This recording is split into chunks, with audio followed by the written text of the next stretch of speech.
इंसान के जीवन में, इंसान की ज़िंदगी में बहुत सारे स्टेज आते हैं, बहुत सारे दौर आते हैं। एक दौर होता है जब इंसान बच्चा होता है। बचपन के ज़माने में इंसान की ज़िंदगी बहुत लिमिटेड होती है। आप देखते होंगे हम बच्चों को खिलौना दे देते हैं, बच्चा खेलता रहता है, जितनी देर जाग रहा है खेल रहा है। उसकी ज़िंदगी में कोई टेंशन नहीं है, क्या खाना है, कब खाना है, कितना कमाना है, कोई टेंशन नहीं। एक दौर वो होता है। फिर बच्चा थोड़ा बड़ा होता है, स्कूल जाने लगता है। अब उसकी ज़िंदगी में एक टेंशन बढ़ गई कि साहब मुझे स्कूल जाना है, पढ़ाई करना है। कभी कभी आप देखते होंगे, मेरी 6 साल की बच्ची है, कभी कभी सुबह स्कूल के लिए उठाओ तो कहती है नहीं पापा आज मैं स्कूल नहीं जाऊंगी, रोने लगती है। बच्चों को बड़ा पहाड़ लगता है, ये क्या टेंशन मेरी ज़िंदगी में आ गई, आराम से सो रहे थे, हमारे माँ बाप हमको उठा रहे हैं। बच्चा स्कूल गया, पढ़ाई किया, घर आया, स्कूल से मदरसे से जो होमवर्क मिला वो किया, फिर खेल रहा है। अभी भी उसकी जिंदगी में कोई टेंशन नहीं है, न बीवी का डर है, न बीवी का खर्चा उठाना है, न बच्चों की जिम्मेदारी है, न कमाने की टेंशन है। बच्चा आज़ाद है, ज़्यादा से ज़्यादा पढ़ाई की टेंशन है। बच्चा थोड़ा और बड़ा हुआ, 15 साल का हो गया, हम कह सकते हैं बालिग हो गया, एडल्ट हो गया, वयस्क हो गया। अब थोड़ा सा वो समझदार हो गया। अब उसे लगने लगा कि नहीं, मैं लड़का हूं तो मुझे जिंदगी में कुछ करना भी है। मेरे बाप मजदूरी कर रहे हैं, मेहनत कर रहे हैं, मुझे पढ़ा रहे हैं, मुझे भी कुछ उनका सपोर्ट करना है। बहुत सारे बच्चे 15-16 साल की उम्र में जिम्मेदारी भी उठाने लगते हैं। लड़की बड़ी हुई, उसको दिमाग में ये बिठाया गया तू लड़की है, आज इस घर में, कल कहीं और जाना है तुझे, तेरे रिश्ते तलाश किए जा रहे, तेरी शादी हो जाएगी, तू किसी की बीवी बनेगी, किसी की बहू बनेगी। कल तक वो लड़की गुड्डी गुड्डा से खेलती थी, अब उसके दिमाग में एक टेंशन आ गई, यार अब ये शादी करना पड़ेगा। रिश्ता देखने के लिए औरतें आई, चाय नाश्ता दिया गया, रिश्ता देख के वापस गई, बोली लड़की थोड़ी सांवली है, नहीं चलेगी। पैदा करने वाला तो अल्लाह है ना, किसी को गोरा बनाया, किसी को सांवला बनाया, किसी को काला बनाया। भाई हमारे बस में तो नहीं है।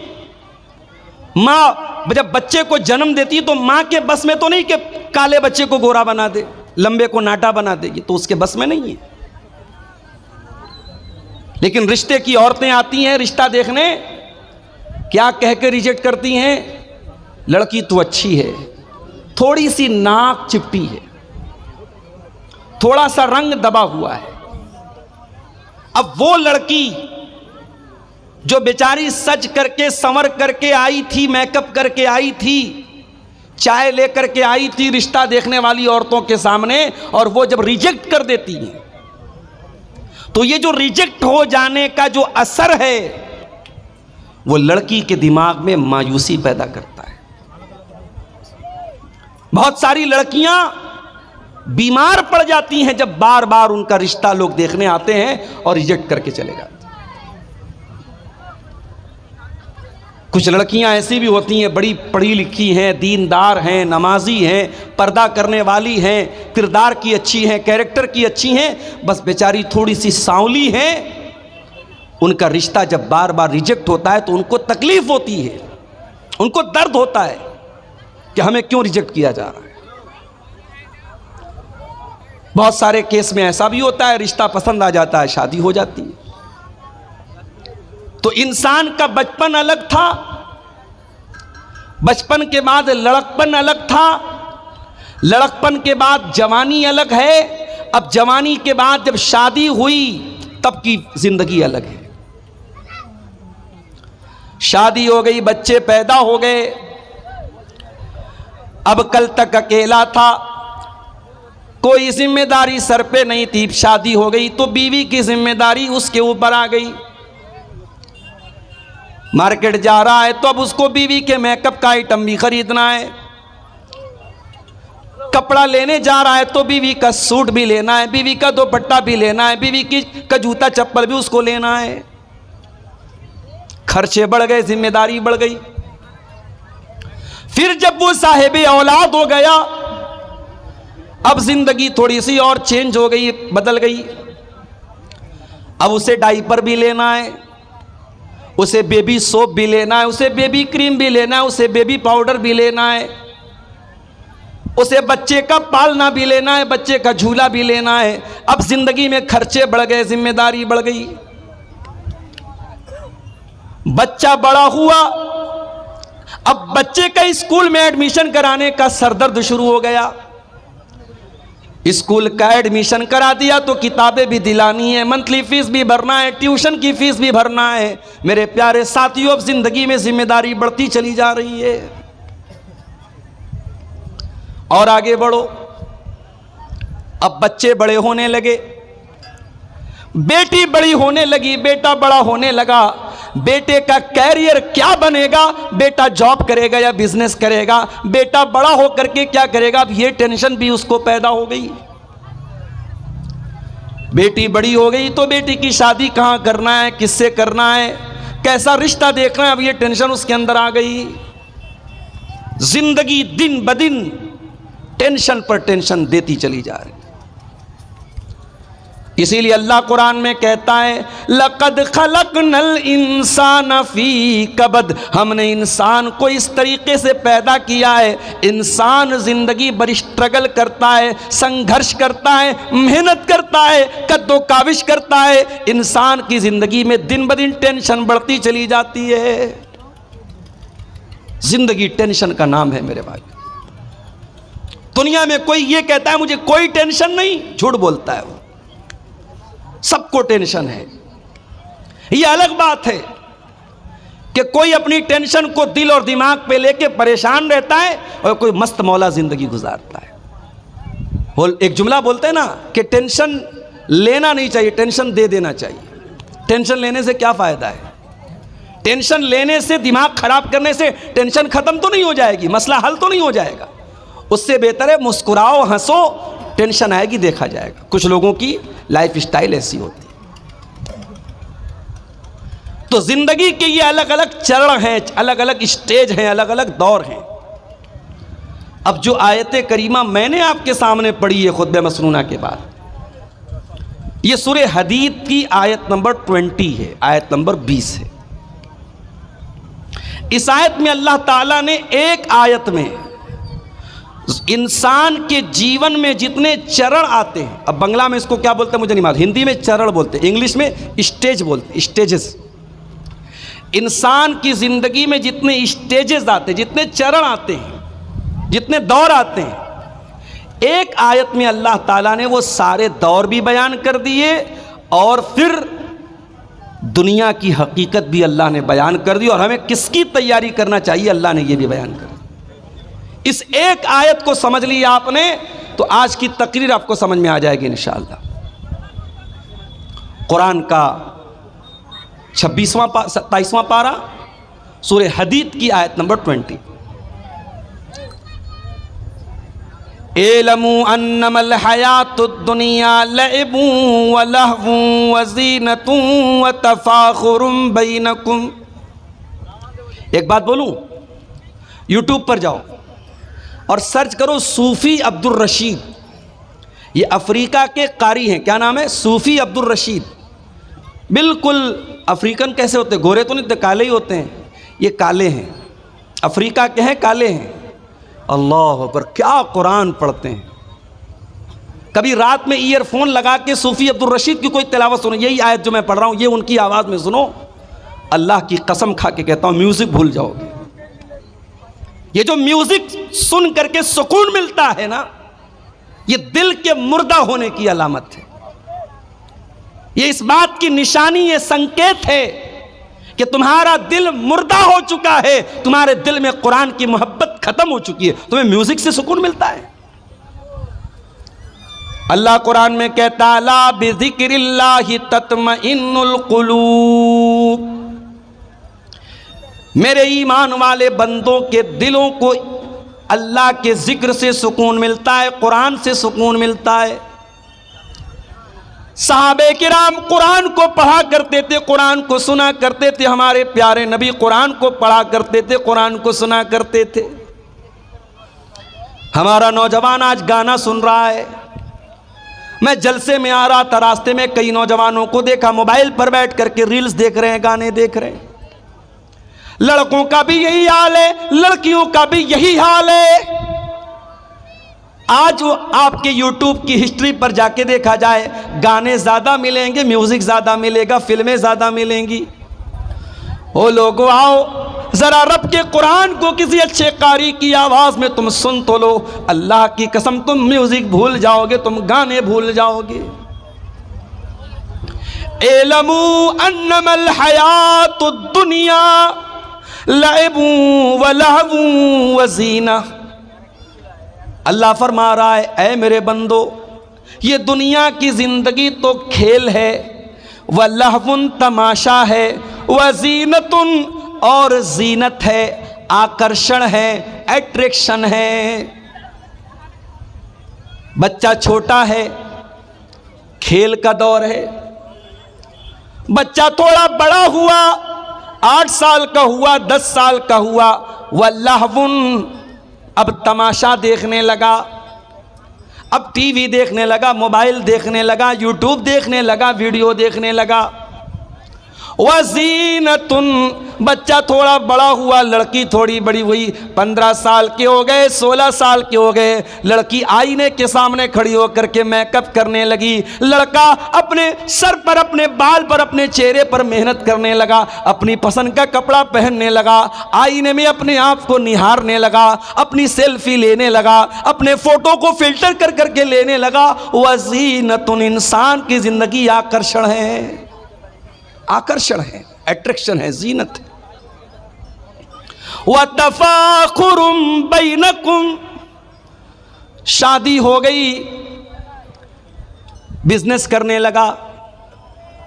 मेरे पड़ोसी ने 1 लाख की प्रॉपर्टी खरीदी, मैं 10 लाख की खरीद के दिखाऊंगा।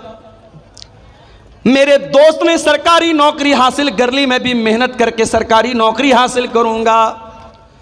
1 लाख रुपया उसकी सैलरी है, मैं 2 लाख रुपया महीना कमा करके दिखाऊंगा। व तफाखुरुम बैनकुम मेरे बंदो, फिर वो दौर तुम्हारी जिंदगी में आता है, तुम एक दूसरे के ऊपर फख्र करते हो, एक दूसरे के ऊपर गुरूर करते हो, घमंड करते हो, एक दूसरे से अपने आप को बड़ा समझते हो।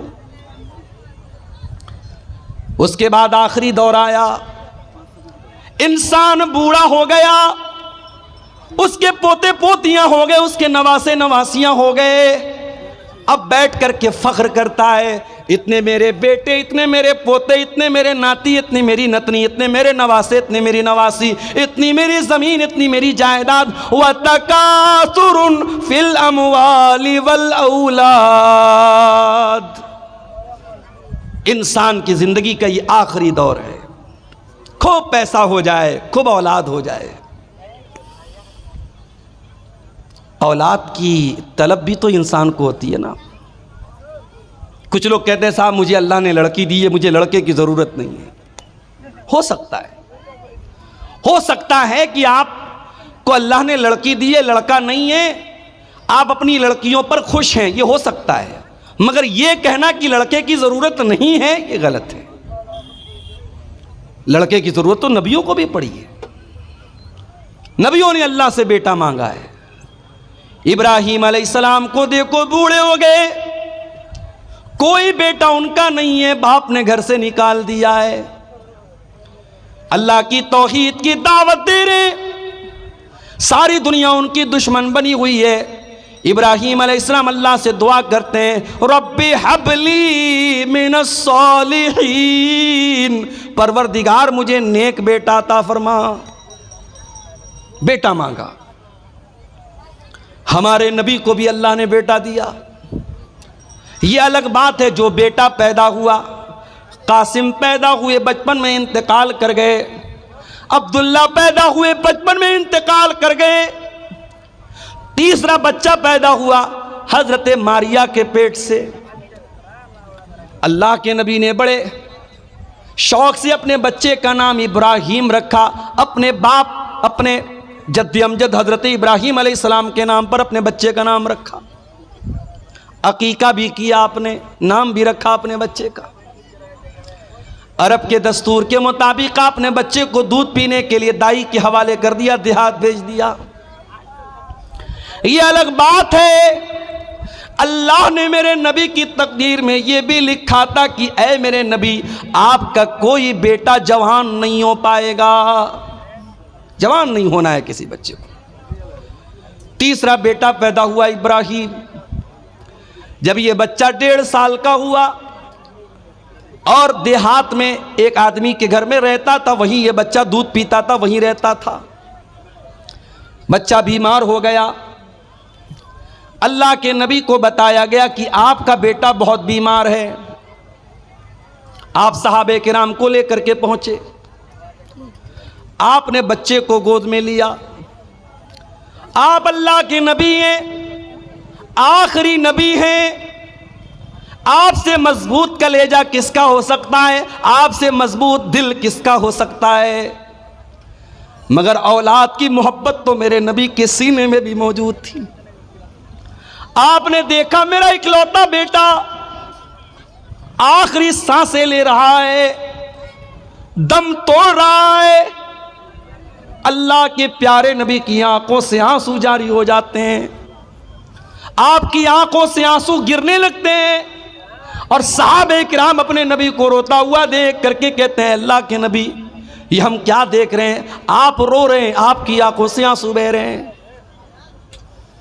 आप फरमाते, हाज़िही रहमतुन जालहल्लाहु फी कुलूबि इबादिही। ऐ मेरे सहाबा, ये आंसू मुहम्मदुर रसूलुल्लाह के आंसू नहीं है, ये इब्राहिम के अब्बा के आंसू हैं, ये इब्राहिम के बाप के आंसू हैं। ये एक बाप के आंसू हैं जो मोहब्बत में अपने बेटे की जुदाई में निकल रहे हैं। ये एक बाप के दिल से निकले हुए दर्द के आंसू हैं, रो रहे हैं अल्लाह के लिए। आज तो पीरों और फकीरों को लोगों ने यह दर्जा दे दिया है। पीर साहब को इतना पावर है कि एक आदमी तकरीर में बयान कर रहा है, वीडियो मौजूद है फेसबुक के ऊपर, आप जाके देख सकते हैं, कि शेख अब्दुल कादिर जिलानी का मुरीद था। कब्र में पहुंचा मरने के बाद, मुनकर नकीर आए सवाल पूछने के लिए। जैसे ही सवाल पूछा, शेख अब्दुल कादिर जिलानी के मुरीद ने कहा, तुम्हें मालूम नहीं मैं किसका मुरीद हूं? कहा किसके मुरीद हूं? कहा मैं गौसे आजम का मुरीद हूं, मैं शेख अब्दुल कादिर जिलानी का मुरीद हूं। इतना सुनना था, मुनकर नकीर भाग गए, भाई तेरे से कोई सवाल नहीं करना, तुझसे कुछ नहीं पूछना, तू इतनी बड़ी हस्ती का मुरीद है। ये किस्से गढ़ने वाले, ये कहानियां गढ़ने वाले, ये करामतें गढ़ने वाले, ये क्यों भूल जाते हैं कि अल्लाह के नबी से बड़ा कोई इंसान दुनिया में नहीं गुजरा, आपसे बड़े मर्तबे वाला कोई नहीं गुजरा। और आपका ये हाल है, आपका अपना बच्चा है, आपके हाथों में दम तोड़ रहा है और आप कुछ नहीं कर पा रहे हैं। यहां तो कितने मुर्दों को जिंदा कर दिया शेख अब्दुल कादिर जिलानी ने। या मेरे नबी अपने बच्चे को मरता हुआ देख करके रो रहे हैं और कुछ नहीं कर पा रहे। बेटा मर जाता है, मुहम्मदुर रसूलुल्लाह की आंख से आंसू निकलते और आप क्या कहते हैं, ओ लोगो, ओ मेरी प्यारी माँ बहनों, जब तुम्हारे किसी बच्चे का अल्लाह न करे कभी अगर इंतकाल हो जाए, तुम्हारा कोई अजीज अगर मर जाए, कोई रिश्तेदार अगर मर जाए, कोई करीबी अगर मर जाए और तुम्हें रोने का दिल चाहे, तुम्हारी आंखों से आंसू निकले, तुम्हें अपनी ज़बान से कोई लफ्ज़ निकालने का दिल चाहे, तो ज़रा अपने नबी का ये नमूना भी देख लेना। क्या फरमाया? इन्नल आइना तदमा वल कल्ब यहज़ुन वला नक़ूलु इल्ला मा यर्ज़ा रब्बुना। ऐ मेरे बच्चे इब्राहिम, तेरे जाने से तेरे बाप का दिल गमगीन है, तेरे बाप की आंखों से आंसू बह रहे हैं, तेरा बाप रो रहा है। ऐ इब्राहिम, लेकिन तेरा बाप अपनी ज़बान से कोई ऐसी बात नहीं निकालेगा जिससे अल्लाह नाराज़ हो जाए। तो बेटे की ख्वाहिश तो सबको होती है मेरे भाई, नबियों को भी हुई थी। अल्लाह कह रहा है कि जिंदगी के ये अलग अलग दौर हैं। एक खेल का दौर था, एक तमाशे का दौर था, एक अट्रैक्शन का दौर था, एक खूब पैसा कमाने का दौर था, एक दूसरे पर फक्र करने का दौर था, और फिर एक आखिरी दौर आया कि ढेर सारे बच्चे हो गए, बड़ा खानदान हो गया, बड़ी प्रॉपर्टी बना ली, बड़ी ज़मीन बना ली। अब ज़रा गौर से सुनना सिमरिया वालों, अब अल्लाह ताला दुनिया की एक मिसाल बयान कर रहा है। कमसल गैसिन आजबल कुफ्फार नबातुहु। मेरे बंदो, दुनिया की मिसाल अल्लाह बयान कर रहा है जैसे बारिश होती है। जब बारिश होती है तो सबसे ज़्यादा कौन खुश होता है? किसान खुश होता है। किसान खुश होता है। बारिश ना हो किसान खुदकुशी कर लेता है, और बारिश सही समय से हो जाए किसान खुश हो जाता है। बारिश हो रही है, अब खेती लहलहाने लगी, हरी भरी हो गई। अल्लाह फरमाता है मेरे बंदों, मैं दुनिया की मिसाल दे रहा हूं। बारिश हुई, खेती हरी भरी हो गई। तुम यही जो तुमने धान का खेत लगाया, तुमने मकई का खेत लगाया, तुमने गेहूं का खेत लगाया, एक टाइम ऐसा आया ये हरी भरी जो खेती थी ये पीली हो गई, पक गई, तैयार हो गई। गेहूं तैयार हो गया, धान तैयार हो गया, मकई तैयार हो गई। सुम्मा यही जो फतराहु मुस्फर्रा, कल तक जो पौधे हरे हरे थे आज पीले पीले हो गए, आज पक करके तैयार हो गए। सुम्मा यकूनु हुतामा। पीछे कौन लोग बात कर रहे हैं? एकदम उनको हटाओ यहां से पहले। इतनी तमीज नहीं, स्टेज के पास माइक के पास बैठ के बात कर रहे हैं। सुम्मा यकूनु हुतामा, फिर ये खेती जब पक करके तैयार हो गई उसको काट दिया गया। कोई खेती अपने खेत में कट करके उसको छोड़ा नहीं जाता, काट दिया जाता है जब तैयार हो जाती है। अभी मेरे पास जयनगरा कोई जगह है, जयनगर या जयनगरा इसी कटिहार में, वहाँ के लोग मेरे पास आए, नवंबर में टाइम मांग रहे थे। मैंने कहा भाई दिसंबर में ले लो। बोले नहीं मौलवी साहब, अभी मकई कटी है, अब दिसंबर में जब आप मांग रहे टाइम दे रहे हैं तो उस टाइम फिर हमारी दोबारा खेती लग जाएगी, हम नहीं दे सकते। खेती का समय होता। मैं किसान नहीं हूँ, मैं खेती नहीं करता हूँ, लेकिन खेती करने वालों के साथ रहते हुए इतना जान गया हूँ कि खेती करने का एक टाइम है, खेती काटने का एक टाइम है। खेती तैयार तो फिर उसको कोई रोकता नहीं, खेती को काट लिया जाता है। अल्लाह फरमाता है सुम्मा यकूनु हुतामा, फिर खेती को काट लिया जाता है। ऐ मेरे बंदो, तुम्हारी दुनिया की जिंदगी भी ऐसी ही है। तुम्हारी जवानी जब होती है तुम हरे भरे होते हो, फिर बुढ़ापा आता है, 40 साल के हो गए, 50 साल के हो गए, अब तुम पक चुके हो, पीले पड़ चुके हो। कभी देखा है आपने बॉलीवुड की बड़ी बड़ी हीरोइनें जो एक एक करोड़ कितने कितने करोड़ रुपए लेती हैं फिल्मों के, जब इनकी जवानी ढल जाती है, इनके बाल सफेद हो जाते हैं, फिर उनको कोई नहीं पूछता है। उम्र खत्म हो गई, अट्रैक्शन खत्म, सौंदर्य खत्म, ब्यूटी खत्म। इंसान जब बूढ़ा होने लगता है उसके जिस्म की फिटनेस खत्म होने लगती है। कोई लाखों में हजारों में कोई एक होता है जो बहुत ज़्यादा कसरत करता हो, बहुत ज़्यादा जिम जाता हो, बहुत ज़्यादा अपनी ग़िज़ा पे ध्यान देता हो, तो वो भी 50 साल तक 55 साल तक अपने आप को मेंटेन रखेगा। फिर उसके बाद तो उस पर भी बुढ़ापा आना है ना भाई। बुढ़ापे की कोई दवा नहीं है, बुढ़ापे का कोई इलाज नहीं है। अल्लाह फरमाता है मेरे बंदो, तुम कल तक हरे भरे थे, आज बुढ़ापा आ गया, पक गए। सुम्मा यकूनु हुतामा, और जिस तरीके से खेती जब पक जाए तो खेती को काट लिया जाता है, ऐ मेरे बंदो एक दिन ऐसा आएगा, मौत का फरिश्ता आएगा और तुम्हें काट डालेगा, तुम्हें खत्म कर देगा। इसी गांव के एक साहब ने बताया 2 साल का बच्चा तालाब में डूब करके इंतकाल कर जाता है, माँ बाप सब्र करने के सिवा कुछ नहीं कर पाते। इसी कटिहार के एक भाई ने बताया उनके वालिद रास्ते से जा रहे थे, बाइक से एक्सीडेंट होता है, वालिद साहब ऑन द स्पॉट इंतकाल कर जाते हैं। कितने हादसे अपनी आंखों से हम देखते हैं, कितने जवानों के जनाजे अपने हाथों से हम उठाते हैं। मरने वाले बच्चे भी होते हैं, मरने वाले जवान भी होते हैं, मरने वाले बूढ़े भी होते हैं। मौत का फरिश्ता कभी यह देख के नहीं आता कि आपकी उम्र हो गई कि नहीं।